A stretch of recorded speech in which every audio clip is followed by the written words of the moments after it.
Sa isang bayang hindi binabanggit sa mapa, may iniwang tanda ang sinaunang bantay. Isang krus na itim, taglay ang kapangyarihang nililihim ng mga matatanda. Sabi nila, huwag itong gagalawin. Pero may isang batang sumaway. Halika, pakinggan mo ang kwento. Agimat na krus ng itim na kahoy, pamana ni Lolo, laban sa kadiliman. Sa baryo ng San Elias, kilala si Lolo Simeon bilang isang tahimik, ngunit respetadong matanda.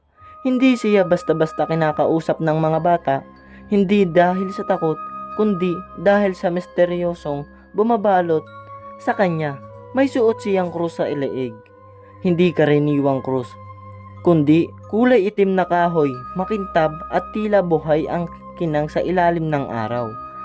Ang mga matatanda lang sa baryo ang nakakaalam ng tunay na halaga ng krus na iyon. Ayaw niyang ipahawak kahit kanino, bulong ng mga tambay sa tindahan. Yan daw ang nagligtas sa kanya noong gabi ng madugong anihan, dagdag pa ng isa. Si Daniel, ang apo ni Lolo Simeon, ay kasalukuyang bumalik sa baryo mula sa Maynila. Namatay na ang kanyang lolo, 2 araw na ang nakalipas, at siya ang tanging tagapagmana. Hindi niya gaanong kilala ang matanda.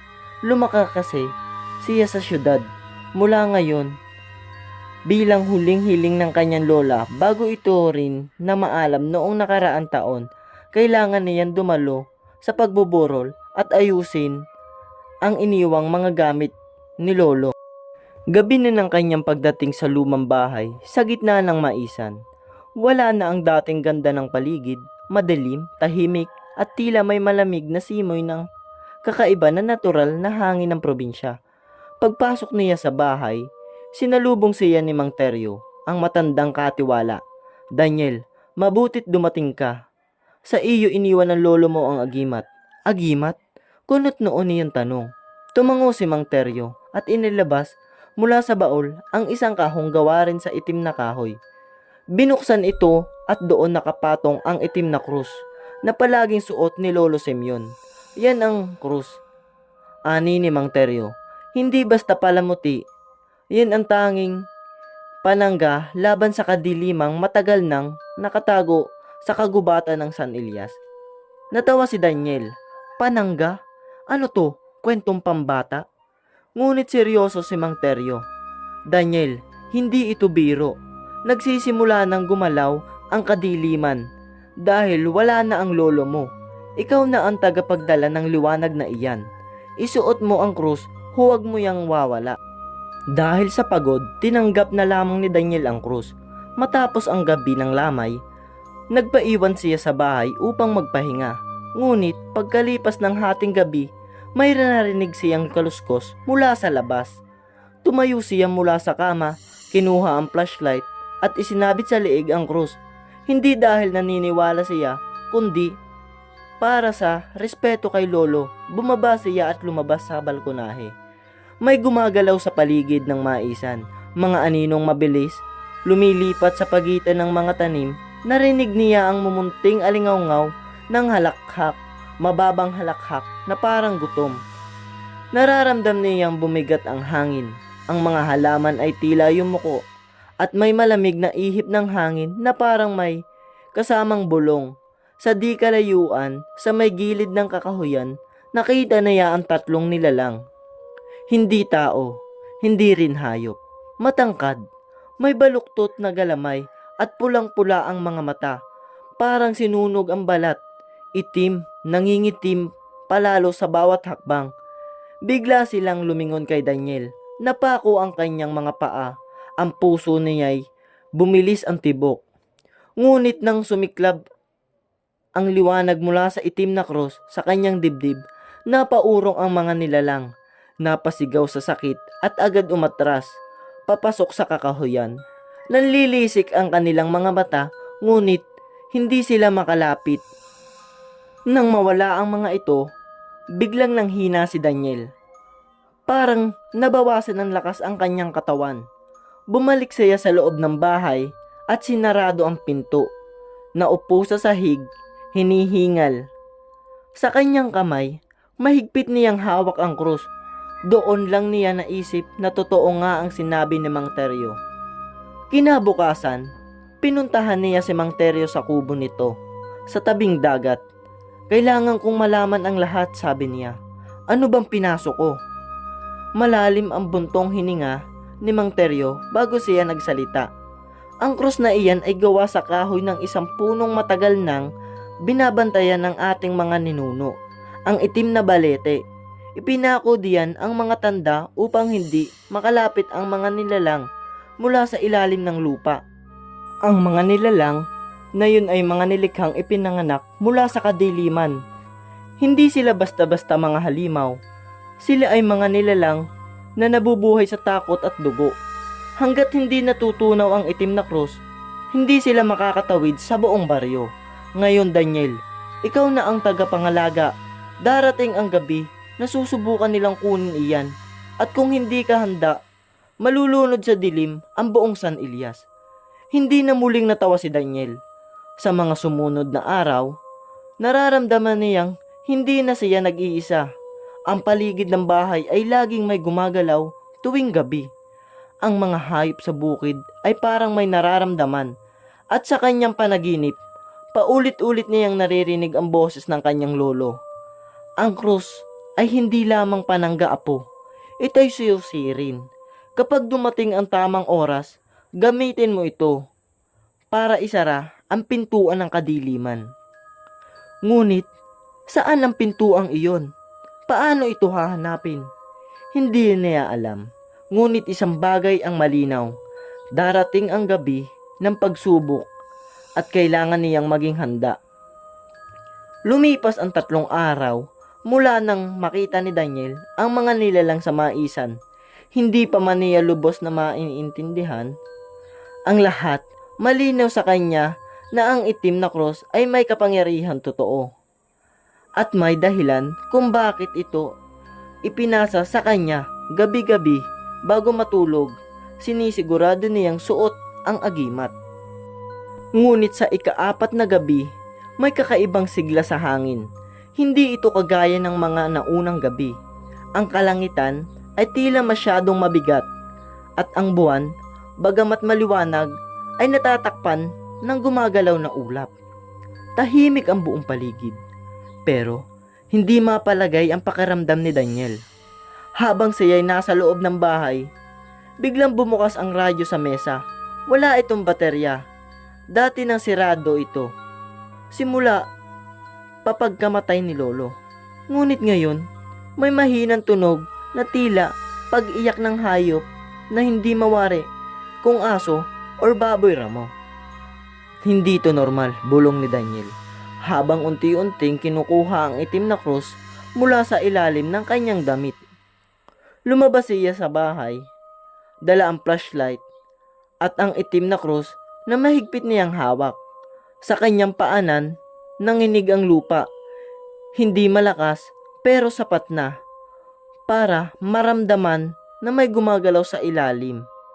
Mula sa gilid ng maisan, may liwanag na kumikislap, kulay kahel. Hindi apoy pero naglalagablab. Hindi siya nagdalawang isip tumakbo. Siya patungo roon. Pagdating niya sa gitna ng maisan, nakita niya si Mang Teryo nakaluhod dito sa harap ng bilog na bato na nakabaon sa lupa. Sa gitna ng bato ay may ukit, isang simbolo ng mata na may patak ng dugo. Daniel, huwag kang lalapit, sigaw ni Mang Teryo. Nanginginig ang boses, ngunit huli na. Umangat mula sa lupa ang 3 nilalang na nakita niya noong una. Ngunit, mas malalaki na ngayon. Ang kanilang balat ay parang nasusunog. May usok na lumalabas sa katawan. May mahahabang kuko at ang hininga ay mabahot parang dumanas ng pagkabulok. Aminin mo na ang tadhana mo, tagapagdala ng krus, bulyaw ng isa. Sa mga nilalang, ang tinig nito'y parang matalim na metal na hinihila sa yero. Ngunit sa halip na umatras, itinaas ni Daniel ang agimat. Muli, naglabas ito ng liwanag, maliwanag na tila araw sa gabi. Napasigaw sa sakit ang mga nilalang ang isa'y natupok ang kalahating mukha at napaurong. Hindi pa sapat ang lakas mo, wika ni Mang Teryo. Kailangan mong itarak ang krus sa bato. Nang panggapos, iyon ang pintuan. Hindi na naghintay si Daniel. Tumakbo siya papunta sa bilog na bato habang ang mga nilalang ay mabilis na humarang. Tumalon siya at isinaksak sa gitna ng bato ang agimat. Biglang kumulog. Ang kalangitan ay nabiyak ng nakakabiging tunog. Ang lupa'y umuga at bumuka. Lumabas mula sa siwang ang mas makapal na usok at kulay pulang liwanag. Hindi pa tapos ang pagsubok. Tagapagdala, bulong ng boses mula sa ilalim sa bitak. Umahon ang isa pang nilalang, mas malaki, mas mabagsik. Ang balat nito'y parang gawa sa itim na bakal at may tandang pulang bilog sa gitna ng noo. Yan si Umbra, sigaw ni Mang Teryo, ang pinuno ng kadiliman sa ilalim ng San Elias. Nag-uunahang umatras ang tatlong mas maliliit na nilalang.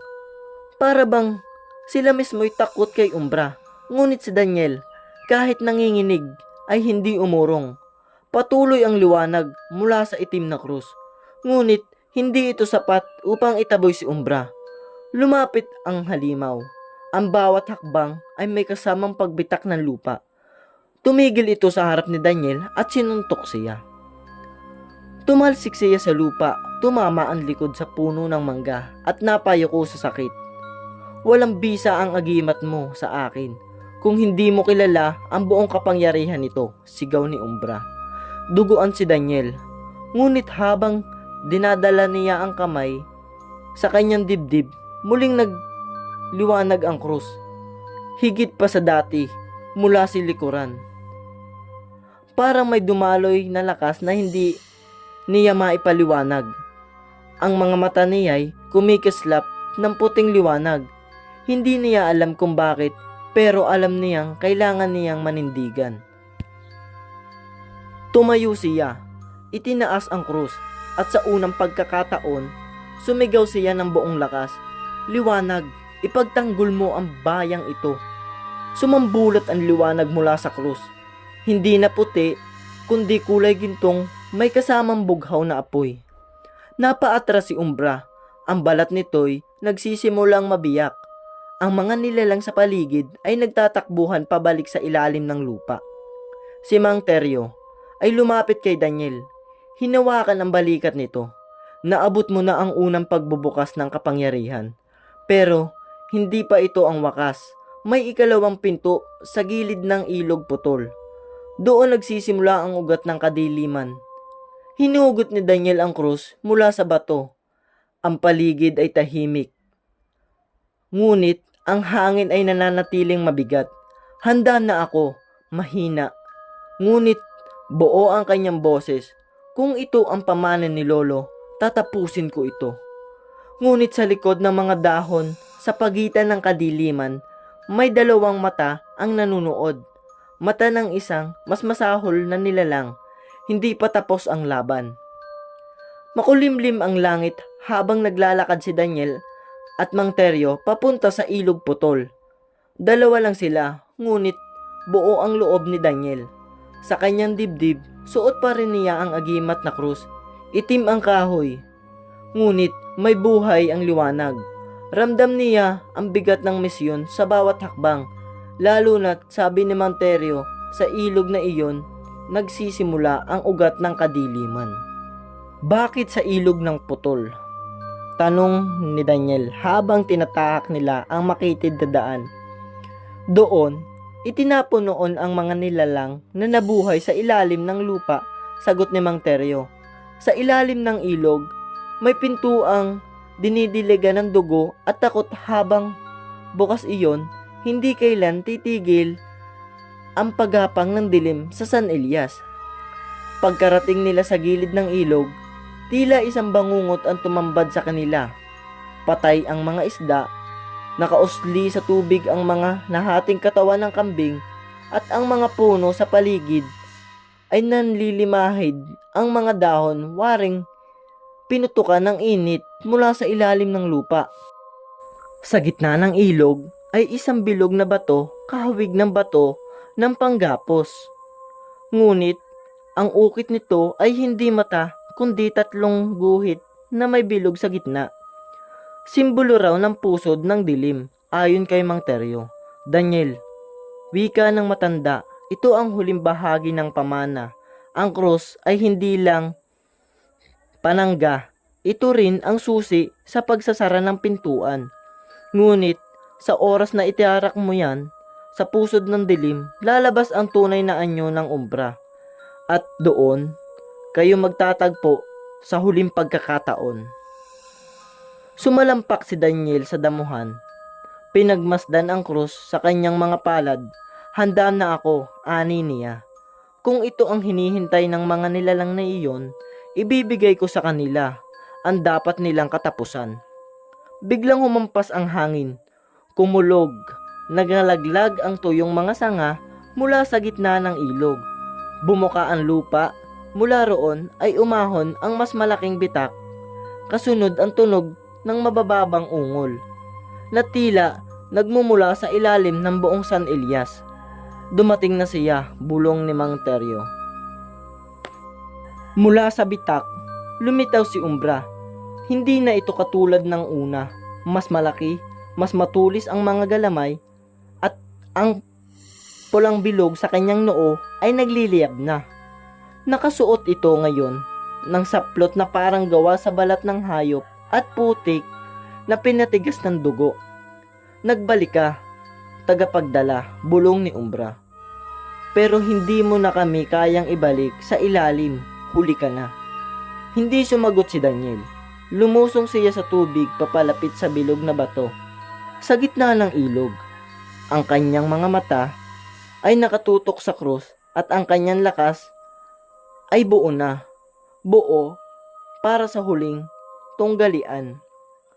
Bitiwan mo ang agimat, Daniel, sigaw ni Umbra, at bibigyan kita ng kapangyarihang walang katulad.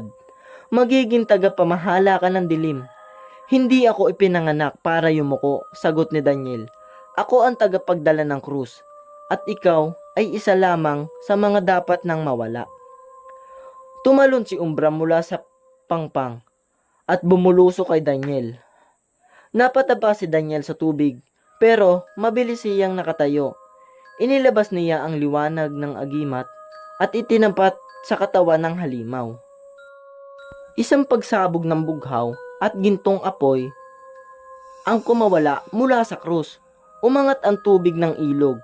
Tumilapon si Umbra sa pangpang. Gumulong ngunit agad din tumindig.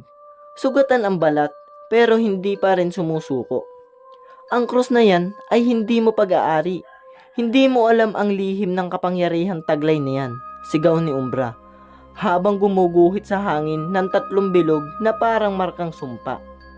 Ngunit bago pa man matapos ng halimang ang ritual, lumundag si Daniel at itinarak ang krus sa bato sa gitna ng ilog. Biglang nagliyab ang bato. Ang tubig sa ilog ay kumulo. Ang hangin ay tumili. Lumikha ng liwanag ang krus na hindi kayang titigan ng kahit na sinong may masamang budhi. Si Umbra ay sumigaw. Sumirit mula sa kanyang katawan ang mga usok na itim na parang nabibiyak. Ang kanyang kaluluwa ay hindi pala katawan.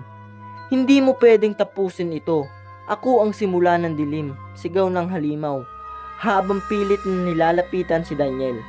Pero bago pa man siya makaabot, dumaan sa kanyang dibdib ang sinag mula sa agimat. Tumigil si Umbra, dahan-dahan siyang bumagsak. Parang napapaso ng sariling sigaw at huling segundo, bumalot sa kanya ang dilaw na apoy hanggang tuluyang nawasak ang kanyang anyo. Tahimik ang mga sumunod na minuto. Tumigil ang panginginig ng lupa, tumigil ang ulan. Ang langit ay nagliwanag at ang tubig sa ilog putol ay naging malinaw, tila hindi nadungisan kailanman. Lumapit si Teryo at tinapik sa balikat si Daniel. Tapos na ang paglalakbay, apo. Isinara mo na ang pinto ng kadiliman at ang krus ay muling nagpahinga. Ngunit bago pa sila makalayo, isang bahagyang ugong ang umalingaw mula sa ilalim ng lupa. Hindi pa ito ang katapusan, bulong ni Daniel sa sarili. Dahil sa bawat pamana, may kabayaran. Tumigil ang ulan, tumigil ang hangin. Tila huminga ng maluwag ang buong San Elias. Ngunit sa puso ni Daniel, may naiwan pa ring bigat. Oo, natalo si Embra. Oo, naipako na ang krus sa pusod ng dilim. Ngunit ang ugong mula sa ilalim ng lupa, yung pagyanig na halos hindi mararamdaman pero tumatago sa mga buto, ay patunay na may mas malalim pang lihim ang agimat. Teryo, mahina niyang wika. Habang pinagmamasdan ang krus na ngayon ay mistulang ordinaryong kahoy, anong ibig sabihin ng ugong na yon? Mabagal, bago sumagot ang matanda. Ang pinto'y isinara mo na, Daniel. Ngunit ang mismong ugat ng dilim ay hindi pa napuputol. Ang krus ay hindi lamang susi, kundi palatandaan ng panibagong yugto. Napatingin si Daniel sa langit. Muling lumitaw ang bituin. Napansin niya, ang paligid ng ilog ay unti-unting bumabalik sa dating anyo. Ngunit sa gitna ng katahimikan, may kaluskos mula sa kakahuyan. Hinugot agad ni Daniel ang krus mula sa bato. Kahit tila wala ng liwanag ang agimat, hinawakan pa rin niya ito na parang espada. Mula sa likod ng mga puno, lumitaw ang isang lalaki. Payat, puti ang buhok pero matikas ang tindig. May mga pilat sa muka at sa kanyang dibdib ay may tato na 3 bilog, kahawig ng simbolo sa bato ng ilog. Hindi ko akalaing magtatagumpay ka, Daniel, wika ng lalaki. Habang dahang-dahang lumalapit, ngunit may kailangang itama sa kasaysayan. Ang krus na yan, bago pa man mapunta sa kamay ng lolo mo, ay pag-aari ng isa sa amin. Nagtinginan si Manterio at Daniel. Parehong alam nilang hindi ito karaniwang tao. Sino ka? Tanong ni Daniel. Handa ang katawan sa anumang galaw. Ako si Mardon, isa sa 3 tagapag-alaga ng simbolon ng kadiliman. Bago pa man tayo nagtaksil sa liwanag, tumawa ito ng marahan, malamig, mapanlinlang. Ako ang huling tagasunod ni Umbra. Mabilis ang sumunod na pangyayari. Inilabas ni Mardon ang isang matulis na sibat, kulay itim at parang gawa sa bulok na ugat. Inihagis niya ito kay Daniel, ngunit tumalbog ang sibat nang dumikit sa liwanag ng krus, na bigla muling kumislap. Hindi mo na kami malinilang lang, sigaw ni Daniel. Ang dilim na sinusundan mo ay nilamon na ng apoy. Ngunit ngumisi lamang si Mardon. Wala sa katawan ni Umbra ang tunay na kapangyarihan ng kadiliman, nasa ugat. At habang ang ugat ay naririto sa San Elias, babalik kamit mulit-muli. Biglang nagbago ang anyo ni Mardon. Ang balat niya ay nanigas, naging kulay putik at nagbitak-bitak. Ang mga mata niya ay nagliyab na berde at itim. Lumipad siya sa ere, paikot-ikot sa itim na liwanag na lumalabas mula sa lupa. Hindi na naghintay si Daniel. Itinaas niya ang krus at sumigaw. Buksan ang kalangitan ng liwanag. Mula sa krus, lumabas ang purong bughaw na sinag na dumiretso sa langit. Sa isang iglap, bumukas ang ulap. Bumagsak ang liwanag sa katawan ni Mardon at sa mismong lupa sa ilalim niya nagsimulang magliyab ang buong paligid ng ilog. Hindi ka karapat-dapat sa ganyang kapangyarihan, sigaw ni Mardon, habang ang katawan niya ay nilalamon ng apoy. Hindi ko ito kinuha para sa sarili ko, tugon ni Daniel. Ito'y pamana para sa bayan, para sa mga susunod na tagapagtanggol. Sumabog ang katawan ni Mardon sa hangin, nagkalasog-lasog sa dilaw at bughaw na apoy. Muling kumalma, walang iniwang abo, walang iniwang marka. Para bang siya'y hindi kailanman umiral. Napaluhod si Daniel. Ang krus ay bumalik sa anyong itim na kahoy. Walang kinang, walang init, ngunit may bigat na tila puso ng buong San Elias ang daladala. Lumapit si Teryo at tinayo siya. Tapos na, Daniel. Hindi lang ang laban, kundi ang kadena ng pamana sa iyo. na tungkulin at hindi mo kailangan ipasa ito hanggat ikaw ay buo. Hindi ko tatalikuran, sagot ni Daniel. Ngayon, alam ko na kung gaano kabigat, pero alam ko rin gaano ito kahalaga. Pagkalipas ng ilang araw, bumalik sa normal ang baryo. Ang mga tanim ay muling namunga. Ang tubig sa ilog ay naging malamig at malinaw. At si Daniel, bagamat tahimik, ay naging bantay ng bagong henerasyon. Wala na ang mga halimaw, wala na si Umbra, wala na si Mardon. Ngunit sa bawat hating gabi, nagbabantay pa rin si Daniel sa tapat ng lumang bahay ni Lolo. Hawak ang itim na cross dahil ang dilim, kahit naalis na, ay marunong maghintay. At sa San Elias, may isang lalaki sa tabi ng liwanag, handang sumalubong kung muling darating ang hating gabi. Kung nagustuhan nyo ang kwento, huwag kalimutang mag-subscribe para updated sa mga bagong kwentong paparating. Salamat!